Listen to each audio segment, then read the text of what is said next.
السلام علیکم dear students, امید ہے سب خیریت سے ہوں گے۔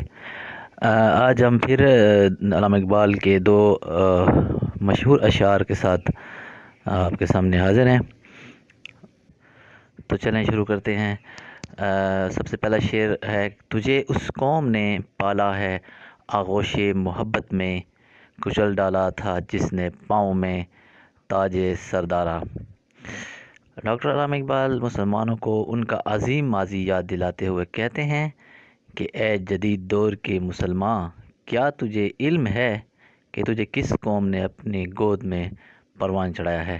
تجھے اس قوم نے محنت کی گود میں پالا تھا جس نے ایران کا شاہی تاج پاؤں کے نیچے رون ڈالا تھا۔ وہ قوم عرب کے صحراؤں سے اٹھی تھی اور ایران کے شہنشاہی نظام کو کچلتے ہوئے بر صغیر تک پھیل گئی، اور ان کی بہادری اور جرأت اور ان کے افکار اور نظریات کی وجہ سے مسلم سلطنت وسعت اختیار کر گئی ہے۔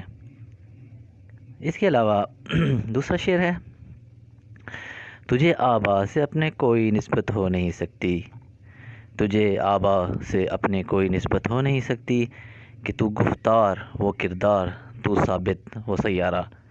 تو اس میں علامہ اقبال فرماتے ہیں کہ مسلمان نوجوانوں میں خودداری اور غیرت کا جذبہ بیدار کرنے کے لیے انہیں ماضی کے مسلمانوں کی عظمت رفتہ کے بارے میں بتانا ہوگا، اور جدید دور کے مسلمان، تجھے اپنے بزرگوں سے کوئی نسبت نہیں ہو سکتی، تو صرف باتیں بناتا ہے، جبکہ تیرے آباء و اجداد سر سے پاؤں تک سیرت اور عمل تھے۔ تو ایک جگہ تیرا ٹھہراؤ ہے اور وہ جہد مسلسل میں تھے۔ پرانے عہد کے مسلمانوں کے قول و فعل میں تضاد نہیں ہوتا تھا، اور آج کل تمہارے قول و فعل میں تضاد نظر آ رہا ہے۔ تو صرف گفتار کا غازی ہے، لیکن کردار جو ہے تمہارے اندر وہی والا نہیں ہے۔ تو ڈاکٹر علامہ اقبال کہتے ہیں کہ وہی کردار اپنے اندر پیدا کرو تاکہ تم بھی کامیابی کی طرف گامزن ہو سکو۔ شکریہ۔